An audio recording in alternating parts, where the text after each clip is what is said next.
j'essaye de vous dire depuis le début, c'est que la réponse du gouvernement est complètement à côté de la plaque.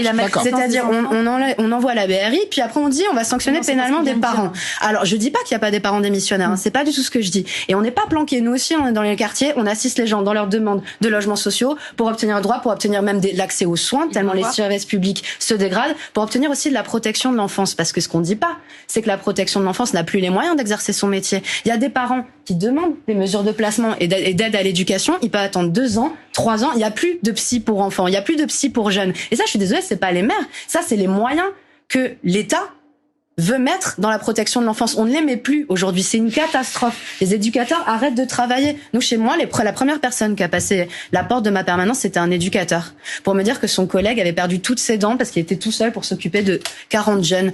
Il y a eu une jeune fille qui s'est pendue dans un foyer. Nous, on a des parents qui font des alertes.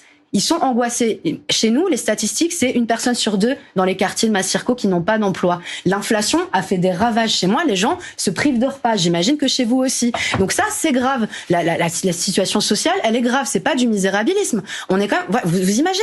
Vous ouvrez la porte et quelqu'un vous dit, moi, j'ai pas mangé hier soir parce que je peux plus me permettre. Les enfants, ils savent pas ce qu'ils vont bouffer. Et les éducateurs, ils vous disent, moi, j'arrête ce boulot, j'y arrive plus, on n'a pas assez de moyens. Et ça, nous, on se bat. Je suis désolée, on fait pas rien.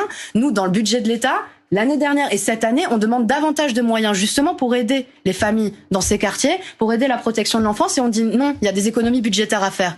Voilà, c'est ça la réalité aujourd'hui. On demande une réforme de la police pour avoir une police de proximité, on demande l'abrogation de la loi, on propose des choses très concrètes parce qu'on pense que sanctionner la répression contre des jeunes en permanence, s'ils sont prêts à faire ça, ils sont pas inconscients. Ils savent qu'ils risquent leur vie, ils savent qu'ils risquent la prison, à minima la prison. Ils le savent, il y a eu 600 interpellations. Il y a eu 600 interpellations, donc ils savent qu'ils vont avoir un retour de bâton. Nous, on a des jeunes qui nous disent on n'a plus rien à perdre. Et là, j'étais d'accord avec monsieur.